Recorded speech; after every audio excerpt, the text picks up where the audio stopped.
అదేవిధంగా అదే ప్రాసెస్లో వన్స్ సౌదీలో అక్కడ ఏమైపోయిందంటే అక్కడ గవర్నమెంట్ చాలా స్ట్రాంగ్గా వ్యూ చేయడం స్టార్ట్ చేసింది. అంటే వాళ్ళ సెక్యూరిటీకి ప్రాబ్లం అయిపోయింది ఈ రాడికల్ ఎలిమెంట్స్ తోటి సౌదీలో. వాళ్ళు మన ఇండియన్ గవర్నమెంట్ తోటి కోఆపరేట్ చేయడం స్టార్ట్ చేశారు. ఎవరైతే ఇటువంటి యాక్టివిటీస్లో పాల్గొంటున్నారో వాళ్ళ మీద నిఘా పెట్టి కోఆర్డినేట్ చేసి వాళ్ళని అరెస్ట్ చేసి డిపోర్ట్ చేసేయడం, ఈ పనులన్నీ అక్కడ స్టార్ట్ అయిపోయేసరికి స్లోగా యాక్టివిటీస్ని వాళ్ళు ఈ బంగ్లాదేశ్ మీదుగా పాకిస్తాన్కి వీళ్ళు షిఫ్ట్ చేశారు. అచ్చా.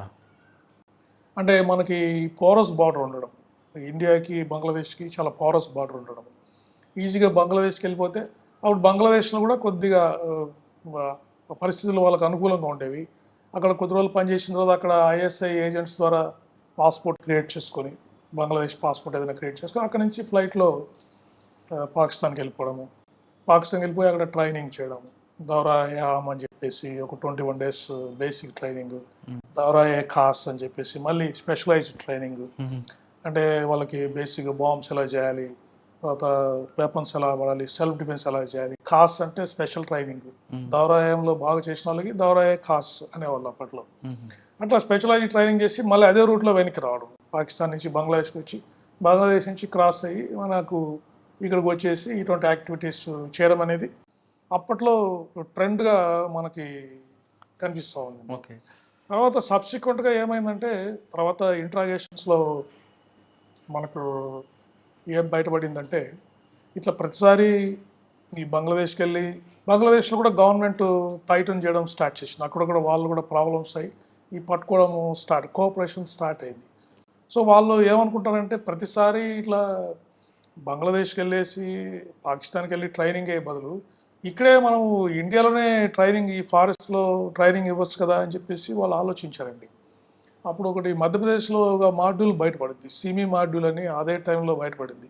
వాళ్ళందరికీ మధ్యప్రదేశ్ అక్కడే ఫారెస్ట్లోనే వాళ్ళకి ట్రైనింగ్ ఇవ్వడం జరిగింది. సో ఆ విధంగా పుట్టిందే ఈ ఇండియన్ ముజాహిద్దీన్ మాడ్యూల్ అని. వాళ్ళందరూ ఇండియాలోనే వాళ్ళకి ట్రైనింగ్ ఇచ్చి ఇక్కడే అందరినీ ట్రైన్ చేసి ఇట్లా వాడడం జరిగిందండి. అట్లా వాళ్ళు కూడా డైవర్సిఫై పోలీస్ని సర్వలెన్స్ని తప్పించుకోవడానికి ఏదో విధంగా కాపాడుకోవడానికి ఈ వైలెన్స్ యాక్టివిటీస్ చేయడానికి ఇట్లా రకరకాల మార్గాలన్నీ ఉపయోగించుకొని వాళ్ళు అప్పట్లో చేసేవాళ్ళు. చాలా 4.5 years కూడా చాలా అసలు. సార్ మీకు మెయిన్ ఛాలెంజ్ మాడ్యూల్ ఏంటంటే అక్కడ ఆ టైంలో? చాలా ఛాలెంజింగ్ మాడ్యూల్ అంటే ఇదేనండి, గోకుల్ లుంబిని పార్క్ చాలా చాలా ఛాలెంజింగ్ మాడ్యూల్ అండి అది. అది ఏమైందంటే అసలు ఎక్కడ కూడా వాళ్ళు హైదరాబాద్లో లోకల్ నెట్వర్క్ వాడలేదు. టోటల్గా ఒక 3 బయట నుంచి వచ్చారు. వారు మెయిన్ కాన్స్పిరేటర్ ఇప్పుడు జైల్లో ఉన్నారు, వారు వచ్చారు. ఇంకో ఇద్దరు వచ్చారు ఇక్కడ ఉత్తరప్రదేశ్ నుంచి, కర్ణాటక నుంచి అట్లా వచ్చారు. బక్తల్ బ్రదర్స్ ఒక భక్తులు వచ్చారు, రియాజ్ బక్తల్ వచ్చారు. ఇద్దరు వచ్చారు. ఒక ఉప్పల్లోనే ఒక అపార్ట్మెంట్ తీసుకున్నారు, తీసుకొని డివైడ్ అయిపోయారు వాళ్ళు. అంటే రెక్కీ చేశారు, కొద్ది రోజులు ఎక్కడెక్కడ తిరగాలి, crowded places. Once Dilsukh Nagar bus stand చాలా క్రౌడ్ ఉందని వాళ్ళు అక్కడ పాయింట్ సెలెక్ట్ చేసుకున్నారు. నెక్స్ట్ లుంబిని పార్క్లో ఫస్ట్ వాళ్ళు ఆ బోట్లో పెడదామని ప్లాన్ చేశారు యాక్చువల్గా. కానీ ఎందుకు ఆ రోజు అది కుదరలేదు. బోట్లో వాడు వెళ్ళడానికి ట్రై చేస్తే అది బోట్ త్వరగా వెళ్ళిపోవడం అనేది జరిగింది. అయితే బోట్లో పెట్టాలనుకున్నారు. అయితే ఈ మన లేజర్ షో ఉన్న చోటైతే ఎక్కువ మంది ఉంటారని చెప్పేసి అక్కడ వాళ్ళు పెట్టడం జరిగిందండి. అసలు ఏం మాత్రం కూడా క్లూస్ మనకు దొరకలేదు. చాలా అంటే ఫస్ట్ లోకల్సే చేసి ఉంటారు. లోకల్ అసిస్టెన్స్ లేకుండా ఎటువంటి పరిస్థితుల్లో ఇది జరగదు అని చెప్పేసి లోకల్ దాని మీద చాలా ఇన్వెస్టిగేషన్ చేశాం.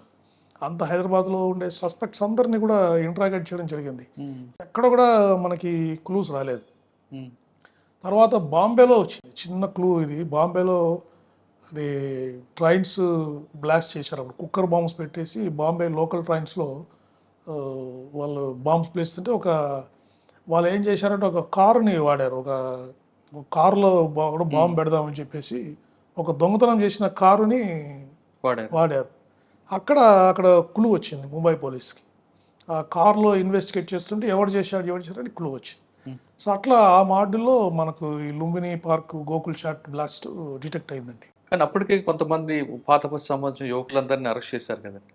అదే ఇంట్రాగేషన్ చేయడం జరిగింది, కొంతమందిని క్వశ్చన్ చేయడం జరిగింది. బట్ వాళ్ళ మీద కేసులు ఏమీ పెట్టలేదు. అప్పటి నుంచి హైదరాబాద్ యూత్ ఇటువంటి వాటిల్లో పార్టిసిపేట్ చేయడం అనేది చాలా మటుకు తగ్గుముఖం పట్టిందండి. ఎందుకంటే ఆ సీనియర్స్ నేను చెప్పాను కదండి, 90స్లో వెళ్ళిన సీనియర్స్ అందరూ అవుట్డేట్ అయిపోయారు. తర్వాత అక్కడ గవర్నమెంట్స్ వాళ్ళ మీద స్ట్రాంగ్ యాక్షన్ తీసుకోవడము, వాళ్ళంతా వాళ్ళ వ్యాపారాల్లో వీటికి డెసిస్ట్ కొంతమంది డిపోర్ట్ చేసేయడం, వెనక్కి పంపించేసేయడము, ఇవన్నీ జరగడంతో అక్కడ వాళ్ళు డైల్యూట్ అయిపోయింది. సౌదీలో అంతా పోయింది. తర్వాత ఇక్కడ మనకు బంగ్లాదేశ్లో కూడా చాలా టైట్ అయిపోయింది, పట్టుకుంటున్నారు, కోఆర్డినేషన్ పెరిగింది, అరెస్ట్ చేస్తున్నారు, అక్కడ కూడా వాళ్ళు డైల్యూట్ అయిపోయారు. కాబట్టి హైదరాబాద్ యూత్కి వాళ్ళల్లో కూడా ఇక్కడ లోకల్ కూడా ముస్లిం లీడర్స్లో వాళ్ళు కూడా సపోర్ట్ చేయడం మానేశారు. ఇటువంటి యాక్టివిటీస్లో టెర్రరిస్ట్లో పాల్గొనే వాళ్ళని ఇది చేయడం దానికి కొద్దిగా మార్పు వచ్చింది. అందుకనే మీరు అన్ని మాడ్యూల్స్ జరిగాయి. మీకు ఒక టాస్క్ ఫోర్స్ బ్లాస్ట్లోనే లోకల్ హైదరాబాద్ యూత్ ఇన్వాల్వ్ అయ్యారండి. అవును. తర్వాత కానీ అందులో మెయిన్ ఎక్యూజ్డ్ బంగ్లాదేశ్ అని కదా. బంగ్లాదేశ్ వాడే డాలి అని వాడిని పట్టుకొచ్చారు. అవును. వాడు ఖాజా అని ఒక అతను ఉండేవాడు, మళ్ళీ ఆయన పాకిస్తాన్లో వారు ఎన్కౌంటర్లో ఏదో చనిపోయారు. ఖాజా అని జాహెద్ అని ఇద్దరు హైదరాబాద్ జాహిద్, యూత్, హైదరాబాద్ యూతే. షాహెద్ బిలాల్ అని చెప్పి ఆయన ఎన్కౌంటర్ అయ్యాడు కదా. ఆయన ఎన్కౌంటర్ అయ్యాడు. ఖాజా అని వాళ్ళ బంధువే అతను, ఖాజా వాళ్ళ బ్రదరే అనుకుంటా, ఆయన బ్రదర్ అచ్చా. వారు. తర్వాత ఈ జాహెద్ అని మూసారాంబాబులో ఉండేవాడు ఆయన. సో వాళ్ళు ప్లాన్ చేసి మెయిన్ ఏంటంటే అప్పుడు వారు మౌలానా నసీరుద్దీన్ అని చెప్పేసి వారు గుజరాత్ పోలీసు వారిని అరెస్ట్ చేశారు.